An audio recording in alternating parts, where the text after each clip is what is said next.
లారీల ద్వారా ఇసుక రవాణాని లారీల ద్వారా ఇసుక రవాణాని లారీల ద్వారా ఇసుక రవాణాని లారీల ద్వారా ఇసుక రవాణాని లారీల ద్వారా ఇసుక రవాణాని లారీల ద్వారా ఇసుక రవాణాని లారీల ద్వారా ఇసుక రవాణాని అందుబాటులో ఉంచాలి.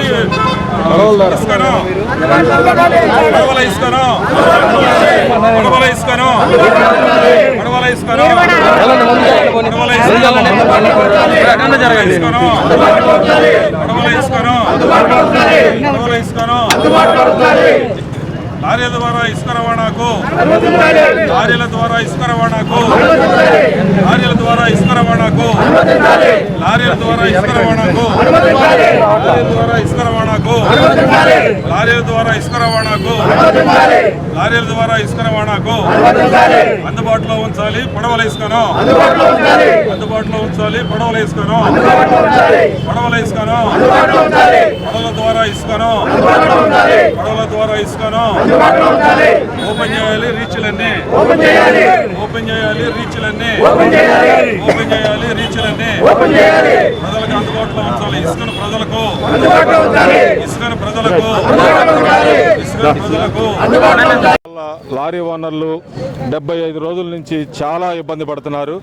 ఈ ఇబ్బందుల వల్ల మెకానికులు కానీ కార్మికులు కానీ లారీ డ్రైవర్లు క్లీనర్లు కానీ లారీ ఓనర్లు కానీ ఈరోజు సరిగా భోజనం చేసే కండిషన్లో కూడా లేరు.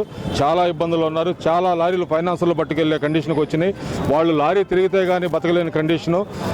కోటీసులు ఎవరు లేరు లారీల్లో, ఇసుక లారీల్లో.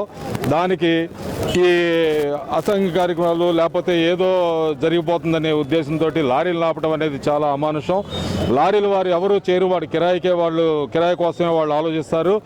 ఈ ఇసుక విధానం వల్ల ఇంతకుముందు ప్రభుత్వం ఏదో చేస్తే మరి 3,000కి అందే ఇసుక లారీ అదే ట్రాక్టర్ అయితే 1,200లకు అందుతుంది. ఈ రోజున ఒక ట్రాక్టర్ 6,000 రూపాయలు అమ్ముతుందంటే అప్పుడు మేలుగా ఉందో ఇప్పుడు మేలుగా ఉందో ప్రభుత్వం ఆలోచించి వెంటనే లారీలు కూడా అనుమతి ఇచ్చి ఈ ఇసుక రీచ్లన్నీ 200 తెరుస్తూ ఉంటున్నారు. 200 కాదు, ముందు 150 తెరిసైనా సరే ఇమీడియట్గా ప్రజలందరికీ ఇసుక అందుబాటులో తెచ్చేటట్టయితే ఈ రేటు వెంటనే దిగొస్తుంది. ప్రభుత్వానికి కూడా మంచి పేరు వస్తుంది. ఈ విధానం వల్ల లారీ ఓనర్లు చాలా ఇబ్బంది పడుతున్నారు. మీరు కనుక ఇసుక ఇచ్చి వెంటనే వాళ్ళని ఆదుకోకపోతే చాలా ఇబ్బందులు పడిపోతారు. స్టేట్ మొత్తం కూడా ఇసుక లారీ ఓనర్లు అందరూ ఇదే పరిస్థితిలో ఉన్నారు. కాబట్టి ప్రభుత్వం గమనించి వెంటనే ఇసుక రీచ్లు వదిలి ప్రజల్ని, లారీ ఓనర్లని, ఇసుక లారీ ఓనర్లని అందరినీ రక్షించాలని ఈ సందర్భంగా కృష్ణా జిల్లా లారీ ఓనర్స్ అసోసియేషన్ తరఫున మేము కోరుకోవడం జరుగుతుందండి ప్రభుత్వాన్ని. వైఎస్ఆర్ కాంగ్రెస్ పార్టీ ప్రతిపక్షంలో ఉన్నప్పుడు ఆ రోజు అనేక అవినీతి ఆరోపణలు ఆనాటి ప్రభుత్వం మీద చేసింది. అవినీతిని పట్టుకోవాల్సినటువంటి అధికారంలోకి వచ్చినాక అవినీతిని పట్టుకోవాల్సినటువంటి ప్రభుత్వం ఇవాళ దుందుడుకు చర్యల వల్ల, ఈ ప్రభుత్వ దుందుడుకు చర్యల వల్ల ఇవాళ లక్షల మంది కార్మికులు ఉపాధిని కోల్పోయారు. ముఖ్యంగా ఆనాటి ప్రభుత్వం దాదాపు 2,000 కోట్ల రూపాయల ఆదాయాన్ని వదులుకొని వినియోగదారులకి అందుబాటులో ఉండాలని ఇసుకని ఉచితంగా చేసిన ప్రభుత్వం తెలుగుదేశం ప్రభుత్వం.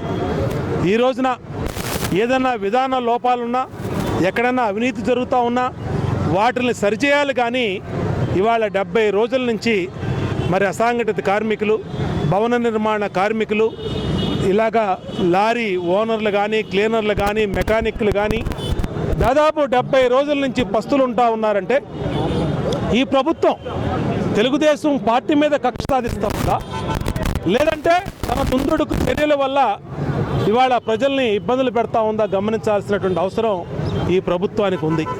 ఇవాళ ఒక్క ఇసుక రవాణా ఆగిపోవటం వల్ల, ఇసుక లారీలకి ఇవ్వకపోవటం వల్ల ఇవాళ లక్షల మంది కార్మికులు పస్తులు పడుకునే పరిస్థితి ఇవాళ ఎందుకు వచ్చిందో ఈ ప్రభుత్వం ఆలోచించాలి. ఇప్పటికే అనేక సార్లు హెచ్చరించాము ప్రభుత్వాన్ని. రాబోయే రోజుల్లో ఒక సమగ్రమైన విధానాన్ని అతి త్వరగా వెంటనే ఏదైతే గతంలో లాగా లారీలకి ఇసుకేసినట్టు ఏ విధంగా అయితే గతంలో ఫ్రీగా మరి ఆ రోజున ట్రాన్స్పోర్ట్కి అనుమతించని గత ప్రభుత్వాలు, ఆ విధంగా కనుక వెంటనే కనుక చర్యలు చేపట్టకపోతే ఈ ప్రభుత్వం మీద పెద్ద ఎత్తున ఉద్యమం చేపడతాం. ఇవాళ సెంట్రల్ నియోజకవర్గంలో లారీ ఓనర్స్ అసోసియేషన్ ఆధ్వర్యంలో ఇసుక లారీలు వెంటనే ఇవ్వాలని చెప్పి ఏదైతే ఉద్యమం చేపట్టారో ఈ నియోజకవర్గ మాజీ శాసనసభ్యునిగా తెలుగుదేశం పార్టీగా సంపూర్ణమైనటువంటి మద్దతుని ఈ లారీ వర్కర్సు లారీ ఓనర్స్ అసోసియేషన్కి యూనియన్కి తెలియజేస్తూ ఉన్నాం. వెంటనే ఇలాంటి దుందుడుకు చర్యల్ని సరిదిద్దుకోవాల్సిన అవసరం ఉందని చెప్పి వైఎస్ఆర్ కాంగ్రెస్ పార్టీని హెచ్చరిస్తా ఉన్నాం.